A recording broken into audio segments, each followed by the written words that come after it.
gente, tudo bem? Como é que vocês estão?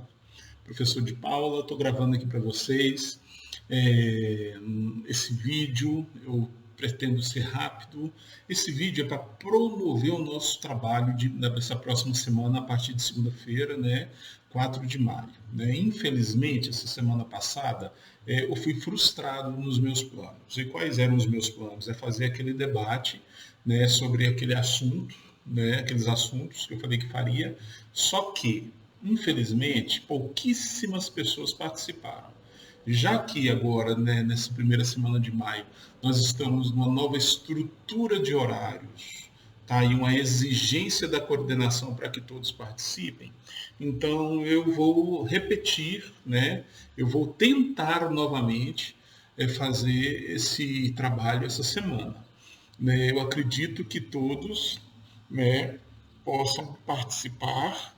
Eu espero que todos participem, porque eu vou avaliar isso, tá? Eu vou avaliar e quando nós voltarmos isso vai valer como uma certa avaliação na atividade avaliativa. Então, eu acredito que todos, né, devam participar. Gente, são assuntos que estão no nosso dia a dia, né? São 4 assuntos que nós vamos tratar dentro de um período de no máximo 1 hora, né? Com a participação de todo mundo, né? Ou então da grande maioria da sala.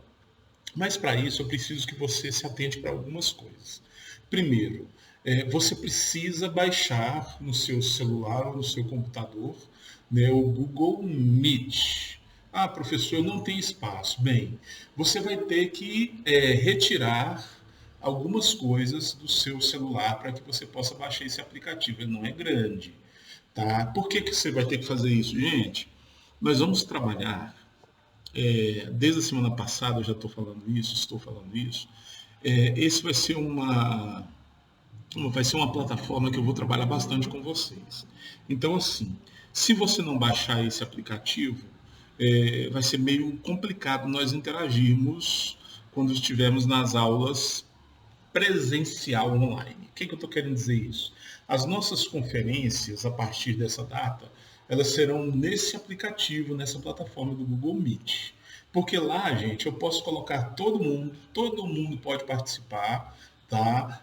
Cabem 250 pessoas na sala, todos podem falar, todos podem se ver, e eu posso ver a participação de todo mundo, e você pode fazer perguntas e a gente interage ali na hora.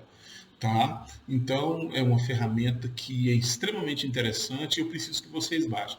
Não tem espaço no celular? Vê o que você pode tirar ou colocar em outro lugar, o que você pode apagar para baixar esse aplicativo. Tá? É indispensável. Tá? Infelizmente, eu não posso abrir mão disso para você participar das minhas aulas.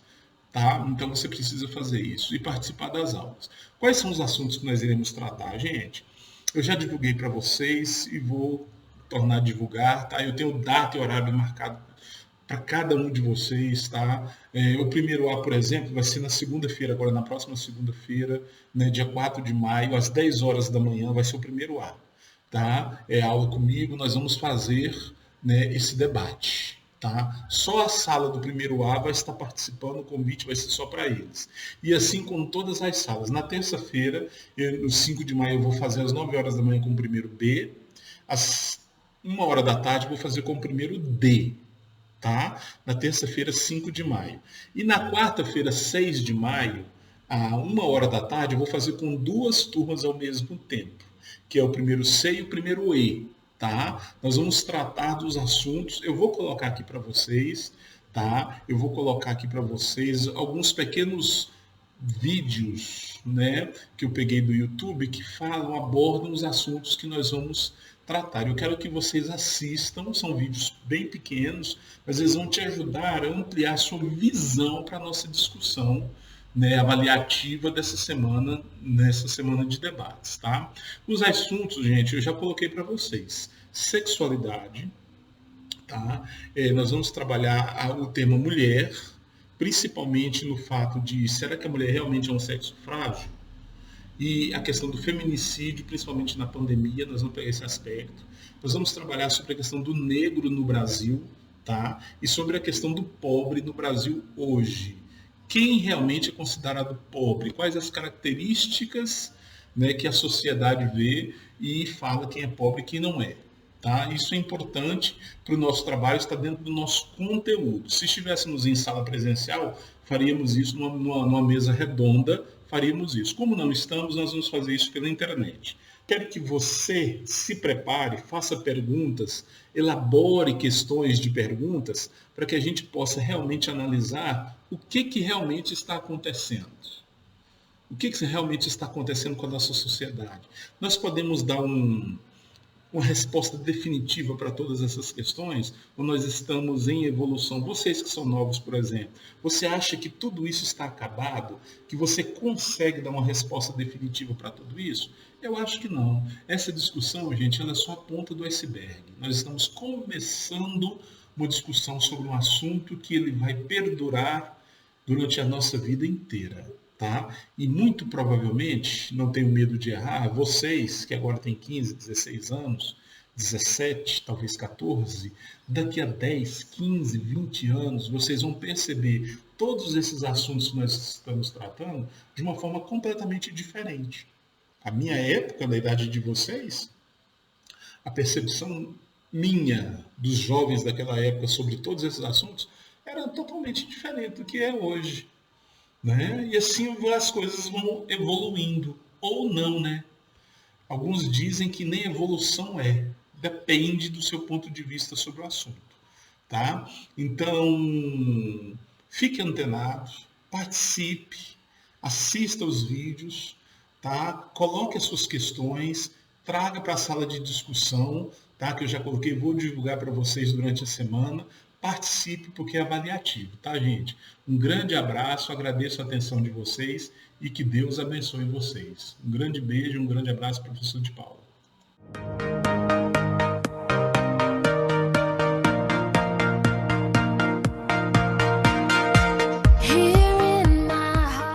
Estamos aqui direto do Colégio Batista, iremos conversar com a turma do 2º ano do ensino médio e também com uma professora super especial que você vai ver já já. Essa galera é top demais, falamos rasgado com eles sobre relacionamento, beleza e também sexualidade. O quadro do Olhar ao Altar está no ar.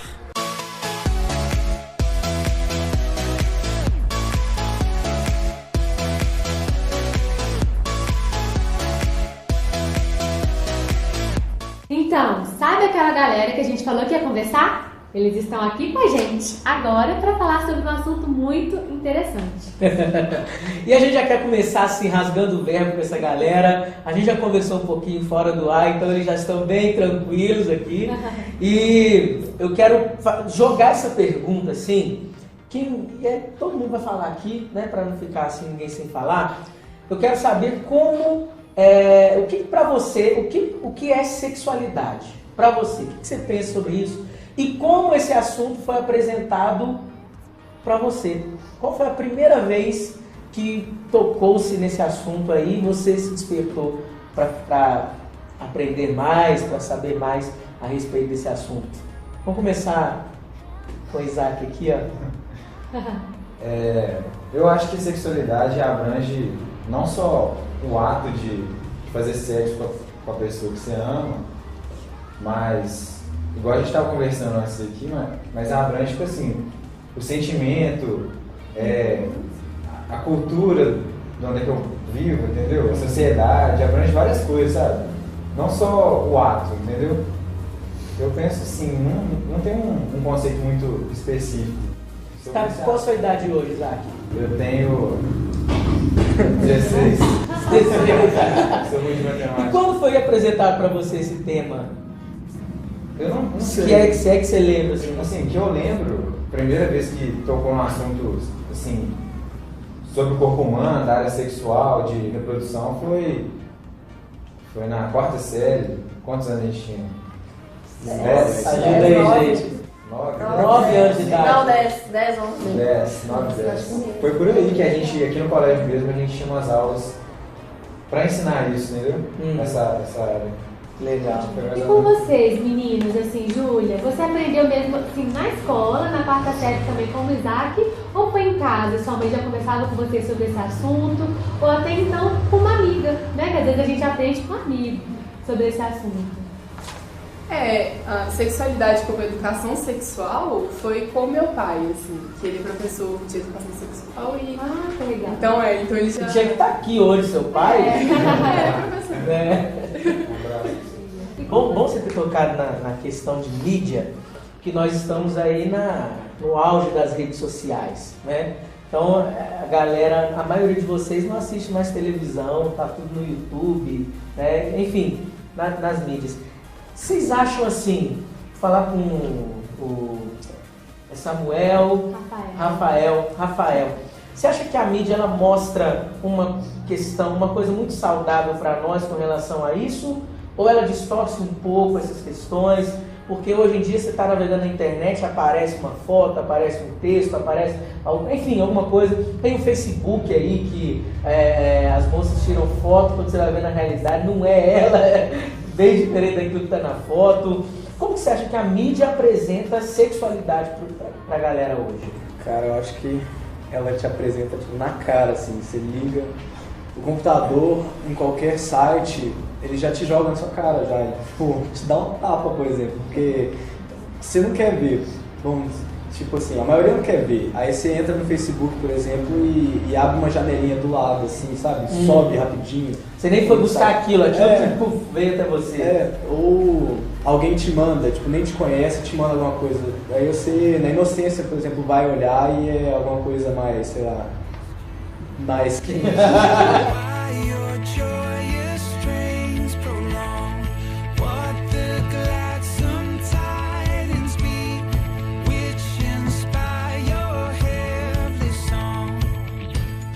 Então, conversando com as meninas, esse assunto super interessante de sexualidade, e tem uma pergunta que não quer calar, eu tenho certeza que você quer saber a opinião de cada um aqui. Pra você, Ana Lorena, qual é o padrão de beleza ideal quando você olha para um rapaz? O que você acha que é muito importante relevar? Eu acho que, assim, ele tem que se arrumar, escovar o dente, fazer perfume, né? Assim, são coisas básicas. Claro que não tem, tipo, um padrão, uma coisa, tipo, tem que ser maravilhoso. Não, são coisas, assim, básicas. Cortar o cabelo, ser bonito, estar arrumado. Assim, isso são importantes. Cada um tem uma definição de bonito. Então, o que é muito bonito pra mim, às vezes pra ela é horrível. É verdade. Então, E se ele for mais ou menos bonitinho, mas ele é muito inteligente? mas se você gosta da pessoa, automaticamente você acha ela maravilhosa. A beleza acaba, né, gente? A pessoa é bonita em tudo, assim. Você não pode dar sua aparência. Que o conteúdo faz a pessoa ficar muito bonita. Então a aparência não é suficiente, né? Não. Mas então me fala assim, mais específico, Júlia. O que você acha que é bonito no rapaz, assim? Vocês estão generalizando muito. É que é muito difícil falar Mas pra mim, assim, o que tem chamado muita atenção hoje é a barba. A barba é uma barba. Sorriso como? Claro, não. Sorriso.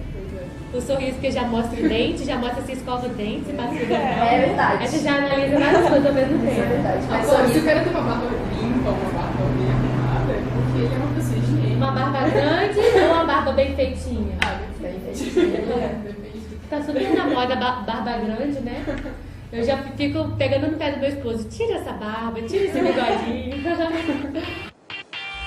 Raindrops rolling off my brim. Street lights got the pavement glistening. Touchdown, I fall into your... Então tá, se o Caio Castro chegasse aqui agora no colégio e viesse conversar com você, o que você acha? Você só viu ele atuando, né? Você nunca conversou com ele. O que você tem a falar sobre a questão da beleza dele? Caio Castro é uma exceção, né? Não, é conversar, igual eu conversaria com qualquer outro. É mesmo? De verdade. De verdade, a pessoa vem conversar comigo, eu não vou ignorar ela, eu vou conversar. Mesmo sendo Mas casado. aí, óbvio. Mas aí, tipo, você conversa com a pessoa, aí se despertar um sentimento a mais, isso é depois. Eu acho que tem que conhecer mais a pessoa, Não, sabe, assim, qualquer não- coisa. não Agora de beleza, Chama atenção. Chama assim, atenção. tipo, primeiro. Mas, muito tipo, distinto, mas é claro que você tem que conhecer. Mas cada pessoa é bonita de Se ele seu for jeito. chato, perde, beleza? E tem muita questão, É né? verdade. Porque Achava que tanto- coisa, né? Tantos famosos que são assim, maravilhosos já tiveram atitudes que não tinha nada a ver assim, com a beleza dele, né? Todo mundo queria aquela coisa maravilhosa. E estraga. Então não é só a beleza. Assim, tem que ter uma opção de conversa, é um preconceito que a gente cria e às vezes é tudo derrubado por causa de coisas que não condizem. E tem também um ponto de vista, tipo, a pessoa que pode ser maravilhosa, pra mim pode ser feia pra ela. Então, existe um padrão. Mas não é legal trabalhar pra todo mundo. Mas o Caio Castro, pelo jeito, é um padrão que elas gostaram. Pra todas as meninas aqui. Então agora o Leandro também vai bater esse papo com os rapazes, pra saber qual é o padrão de beleza que eles acham das mulheres. E eu tô aqui com essa rapaziada bacana para também fazer uma pergunta muito interessante para esses meninos aqui. Olha só, Isaac, vou começar com o Isaac aqui na ponta. Isaac, o que você acha assim que o homem, na fase da conquista, na hora de conquistar uma moça, o que você acha que o cara precisa mais ter assim? Ele precisa ser um cara mais sério, um cara mais espontâneo, ele precisa ser um cara só mais bonito, não precisa saber falar nada. O que você acha que na hora da conquista faz a diferença assim, quando você está de frente com a gata? Eu acho que ser espontâneo mesmo, ser engraçado, saber usar situações para ser engraçado com a menina e fazer presença, sabe? Com ela, tipo assim, você vai ali, vamos também e tal, eu te levo lá. Que isso, hein? Essas coisas ajudam bastante. Vinícius, e você, cara? O que você pensa aí na hora da conquista? O que faz diferença assim? O que o cara tem que ter? Tem que saber conversar, né? Ter um bom papo, não ser chato em certas conversas, não ter intriga em questão de futebol, em questão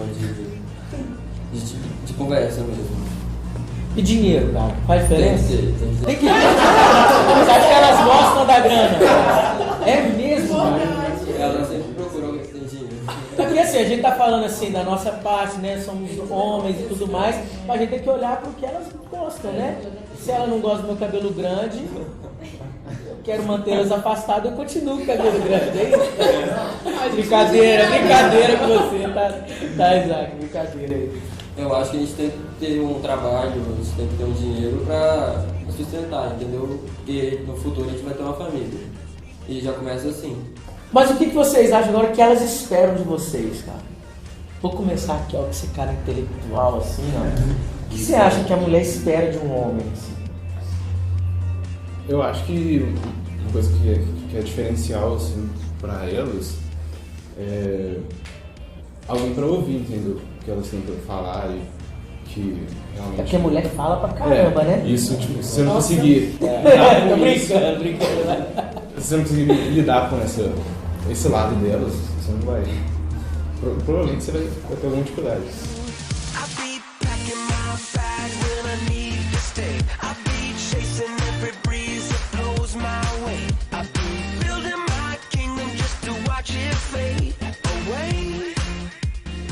E agora aqui estamos com a professora Priscila, que vai falar pra gente assim da parte docente aqui da coisa, né? A gente está falando com os alunos e tem a questão dos professores também. Pri, posso chamar de Pri? Pode. Entre os alunos, eu sou a tia Pri. Tia Pri, olha só. Olha.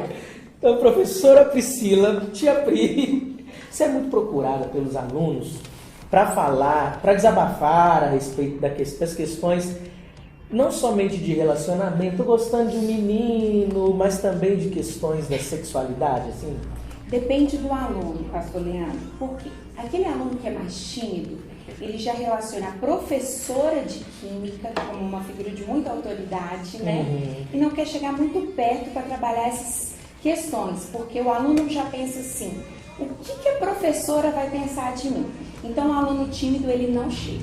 O aluno que é mais extrovertido, ele chega mais na base da brincadeira. Professora, tá rolando uma química. Tira uma dúvida pra mim, eu sei que você é da igreja. Tira uma dúvida aqui pra mim. Qual que deve ser a postura do educador? Se eu parar e falar assim, por que você quer saber sobre isso? Acabou, eu perdi aquele aluno, eu perdi a oportunidade de ensinar.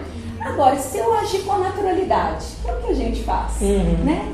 começa a explicar, usa a Bíblia, sim ou não, por quê. O aluno, ele vê que não tem esse tabu no professor e que o professor tratou com a questão com a naturalidade. Aí ele vai perguntando mais. No final, o professor pode falar assim, mas que situação que aconteceu que você queria saber sobre isso? E aí você pega o contexto. Agora, o aluno mais tímido que vê essa conversa, ele vai se chegando. E aí, no meio da descontração do papo, ele vai perguntando. Você acha que o educador, ele, além do papel de ensinar aquilo que lhe é proposto, né, dentro da grade curricular, ele tem esse papel ou é um opcional de querer ajudar o aluno com relação a essas dúvidas extracurriculares, vamos dizer assim? Hoje em dia, nós somos educadores, então a gente tem que circular em todas as áreas. É lógico que durante a aula, nós não vamos ficar falando sobre isso, né? Mas aí depois teve uma abertura na hora do recreio, ou surgiu uma situação, me procura depois. O professor, sim, tem que entrar nessas áreas. Porque o aluno, muitas vezes, ele não tem coragem de perguntar isso para o pai, mas para o professor ele tem. O que é agora? Oxe, que é o quê? É aqui! Ai, meu Deus! Ah, um passarinho! Opa! Eu caí porque escorreguei. Escorregou? Escorregou mesmo, então vamos ver agora. Agora eu caí porque estava em falso. Está em falso? Que estava em falso? Que estava em falso? Diz pra mim! Que estava em falso que manda a mão na cara? Você é homem? É claro que eu sou homem. Era homem, que agora você não é mais. Não, comigo não. À medida que a população se vê em isolamento forçado em casa, um outro problema se agrava entre as quatro paredes, que é a violência doméstica. Né, é preocupante, muito preocupante. O canal de denúncias do governo federal, 180, registrou um crescimento de 9% no número de ligações com queixas, principalmente de mulheres, durante a quarentena. Veja na reportagem de Jonas Campos. A quarentena necessária no combate ao novo coronavírus evidencia um problema mundial, a violência doméstica. Os números de casos e principalmente de denúncias têm aumentado consideravelmente durante o período da pandemia e exigido novas medidas das autoridades. Na França, o governo anunciou no início da semana que pagará quartos de hotel e abrirá centros de aconselhamento para as vítimas da violência dentro de casa. Após a imposição das medidas de precaução contra a Covid-19, as denúncias de abusos domésticos subiram 36% em Paris e 32% no restante do país. Aqui no Brasil, a situação também preocupa. O período de confinamento tem acentuado o número de casos de violência contra a mulher. Só no Rio de Janeiro, a Justiça registrou um aumento de 50%. O canal de denúncias do governo federal, o Ligue 180, registrou um crescimento de 9% no número de ligações durante a quarentena. A média diária entre o dia 1º e o dia 16 de março foi de 3.045 ligações recebidas e 829 denúncias registradas. Entre os dias 17 e 25 do mesmo mês, foram 3.303 ligações e 978 denúncias. Segundo a promotora Gabriela Mansur, com mais de 20 anos de trabalhos dedicados à defesa dos direitos da mulher, os casos de feminicídios no Brasil cresceram de 8% a 10% do ano passado para cá. Ela avalia que, com a chegada do novo coronavírus, analisar os números de maneira ampla é essencial. Aqui em São Paulo, até a semana passada, houve uma situação que foi inusitada. Nós esperávamos esse aumento, até por uma questão óbvia de quanto mais conflito familiar, onde já existia a situação de violência ou uma abusividade, que aquela mulher não percebia que estava num relacionamento abusivo, se acentuou com a quarentena, mas foi inusitado por quê? Porque nós não víamos esse aumento. Pelo contrário, houve inclusive uma queda pela procura de medidas protetivas na Casa da Mulher Brasileira e também nas promotorias de violência contra a mulher de uma forma geral. E aí veio a preocupação. Será que houve uma diminuição da violência de fato? Ou será que essas mulheres não estão conseguindo buscar ajuda por estarem vivendo sob o controle e sob os olhos do agressor com muito mais medo do que antes? Medo, um sentimento que acompanha as mulheres que sofrem abusos domésticos. Nossa equipe de reportagem ouviu 2 relatos de vítimas. A Lara se identificou, mas preferiu não aparecer. Hoje eu sou viúva, mas eu vivi isso por 20 anos da minha vida e foi há 9 anos atrás. Enforcamentos, socos, fui jogada no chão. E essa outra mulher, vítima de agressão entre 2013 e 2015, preferiu não revelar sua identidade. Foi uma noite em que ele já estava alcoolizado e várias vezes eu pedi para que ele fosse embora. Nós não morávamos juntos, porém a gente ficava muito tempo junto, na minha casa ou na dele. E eu pedi para que ele fosse embora, ele não foi, eu acionei a polícia militar, que pediu para que ele saísse, retirasse de casa. Ele foi, só que ele tinha a chave da minha residência. Então, na época, ele voltou, meia hora depois que os PMs foram embora, ele voltou, retornou. E aí sim começaram os episódios de violência, porque naquela noite até então ainda não tinha começado. Experiências compartilhadas e conselhos a quem vive o mesmo pesadelo. Muitas mulheres agora que conheceram os seus companheiros agressivos, porque ficou muito tempo junto dele. Então, que elas procurem ajuda, que elas não aceitem mais isso, porque é muita humilhação. Romper o silêncio da agressão não é só da vítima, mas também das pessoas em volta, da comunidade, dos amigos.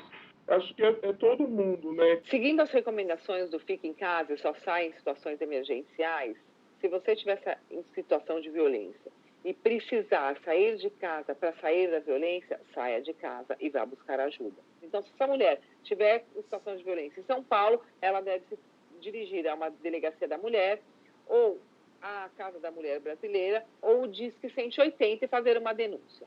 Mas foi pensando nisso que nós desenvolvemos projetos paralelos, em que essa mulher pode buscar ajuda online. O grupo de voluntariado, que é o projeto As Justiceiras, que nós desenvolvemos na semana passada.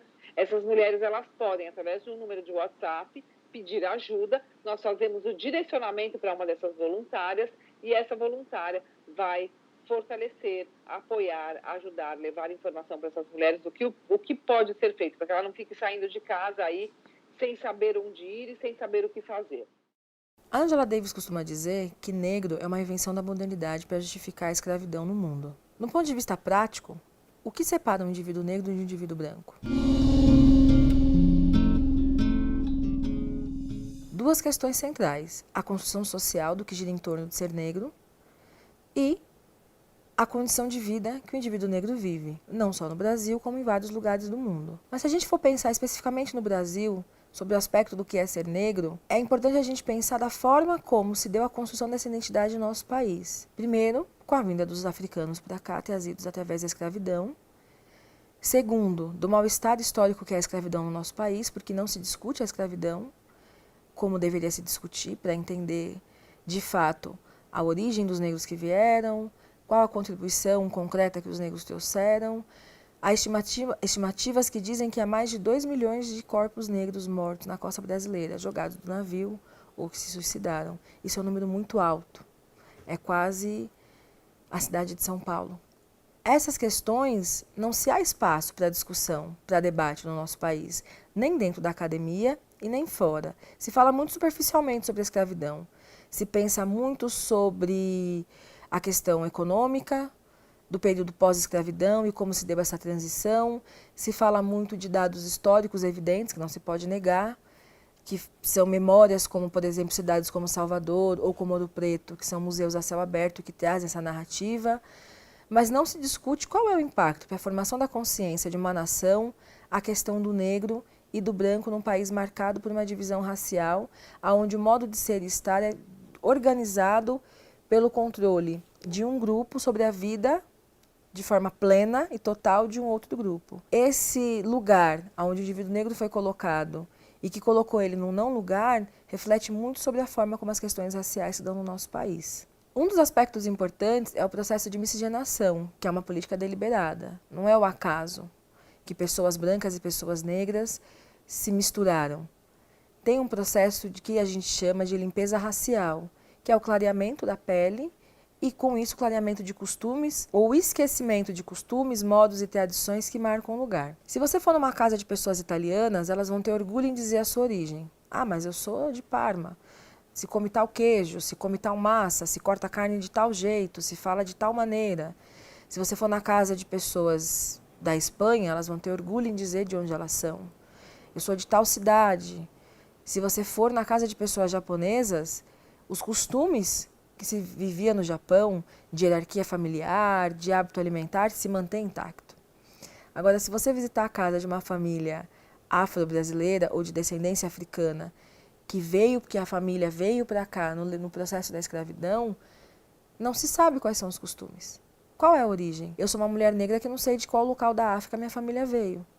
E isso me foi historicamente negado, porque nunca houve uma preocupação em organizar e nos dar acesso a essa informação. E isso não é uma coisa relevante, isso tem a ver com identidade, tem a ver com local de fala e com lugar no mundo. Se eu sei de onde eu venho, eu sei para onde eu posso ir. Se eu não sei de onde eu venho, para onde é que eu vou, qualquer coisa me serve. Esse é o processo de miscigenação, foi isso que ele causou.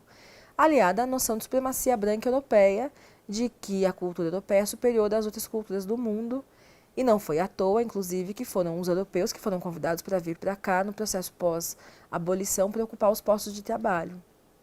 Havia um processo, uma construção para que isso desse conta.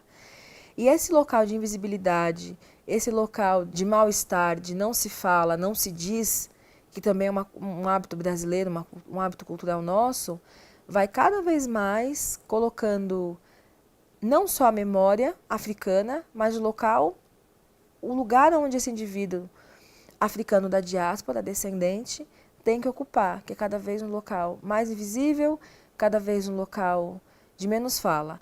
Ao mesmo tempo que hoje, pelos processos naturais das tensões da vida na modernidade, há cada vez mais um redesenho dessas relações. Mesmo que de uma forma muito ainda superficial, há uma representatividade maior nos meios de comunicação, há uma representatividade maior na cultura, porém, nos espaços importantes de decisão e de construção, como a política, como as universidades, como os cursos universitários que projetam e que produzem conhecimento de forma mais impactada na sociedade, os indivíduos negros ainda não conseguem ter acesso. E isso tem a ver com esse processo histórico desse desenho, porque o local, o espaço que esses indivíduos ocupam não permite que eles possam transitar para outros espaços. Nem todo pobre é negro, mas a maioria dos negros são pobres. E isso tem muito a ver com o desenho de política pública, na área da assistência social, da saúde, da educação, que pode garantir uma qualidade de vida a curto, médio e longo prazo para esse indivíduo, para que ele possa se desenvolver de forma cada vez mais plena. O que a gente vê, no entanto, é cada vez mais políticas que vão impactando de forma negativa a vida da população negra. E isso vai desde a reforma tributária, porque vai impactar diretamente no processo de arrecadação. Então, quem tem menos vai ter cada vez menos, até a política da previdência social, porque é o trabalhador, na sua grande maioria negro, que não vai ter condições de investir numa previdência social privada, que vai precarizar cada vez mais a condição de vida dele. Então, a dinâmica do ser negro no Brasil, ela passa por um processo de silenciamento, desde a primeira vez que o primeiro negro pisou aqui, mas também de resistência. Porque qualquer coisa que a gente pensar em termos de cultura brasileira tem a influência africana. Os hábitos alimentares, os hábitos de banho, o nosso gosto por música, nosso gosto por futebol, nosso gosto por dança, nossos hábitos de lazer, são todos hábitos que a gente encontra na forma de organização dos povos africanos antes do período da colonização. Então a gente traz essa memória e é uma resistência que ela não é ao mesmo tempo dita, ela não é valorizada, mas ela está colocada. O hábito de sentar em roda, o hábito de ouvir como forma de aprendizagem, são hábitos que são trazidos desse processo de colonização forçada pelos africanos. A principal característica, a principal dificuldade de ser negro hoje no país é justamente essa invisibilidade, aonde nós somos colocados o tempo todo, a todo momento. E essa invisibilidade também se dá por uma exposição excessiva. É como se fosse assim, mas vocês estão reclamando do quê? Olha quanta atriz negra tem hoje. Mas a juventude negra continua morrendo sem acesso à escolarização, sem acesso ao mercado de trabalho, sem acesso à universidade. Então são duas faces que o capitalismo trabalha muito bem, com as duas ao mesmo tempo, e que também tem a ver com esse processo. Vamos pensar que na época da escravidão, numa cidade como São Paulo, para cada 5 habitantes, 4 eram negros e 1 era branco. E se a gente for pensar em termos populacional no nosso país hoje, 52% da população é negra, se autodeclara negra. Então, num país onde a maioria são pessoas negras, é assustador a gente pensar que nos principais espaços não há a maioria de pessoas negras. Se a gente for olhar aqui na sala, acho que a gente tem um bom desenho disso, que é o retrato desse lugar do ser negro. Eu tenho dificuldade da gente poder dizer, eu acho que esse é um debate que está em aberto, que tem que ser feito, e que o tempo todo a gente tem que se perguntar, de fato, inclusive as pessoas brancas, o que é ser negro? Porque boa parte da referência sobre ser negro, para nós negros, foi passada por pessoas brancas, de falas, locais, costumes, por uma questão de não saber nossa origem. Ao mesmo tempo, há um processo de resistência, de criar uma identidade negra, mas que é um campo em disputa e que precisa ser pensado não só pela sociologia, não só pela assistência social, pelo serviço social, não só pela educação, mas pela filosofia, pela economia, pelas ciências políticas, de uma forma a construir mesmo essa identidade e esse lugar num país miscigenado, que é o país, nosso país, e num país onde as tensões raciais elas acontecem dentro dos presídios, dentro das favelas, e que precisam sair desse espaço para que a gente possa repensar esse lugar onde o indivíduo negro foi colocado historicamente e que precisa ser revisto mesmo, para que inclusive o nosso país consiga entender a sua própria identidade. Acho que tem a ver com um grande projeto de nação que a gente começou lá no começo do século passado e até hoje não conseguiu ainda encontrar esse caminho. Não dá para negar, não dá para silenciar 54% da população. Fala pessoal, tudo bem? Eu sou Gustavo, sou editor do Porquê. Mais uma edição do Porque Sim Não é Resposta começando. Deixa eu te fazer uma pergunta. Você sabe o que faz uma pessoa ser considerada pobre? Claro, quem não tem dinheiro é pobre, essa foi fácil. Mas a pobreza vai muito além da renda. De que outras formas, então, ela se manifesta? Sobre isso e sobre quem são os cidadãos brasileiros mais vulneráveis que a gente vai conversar hoje.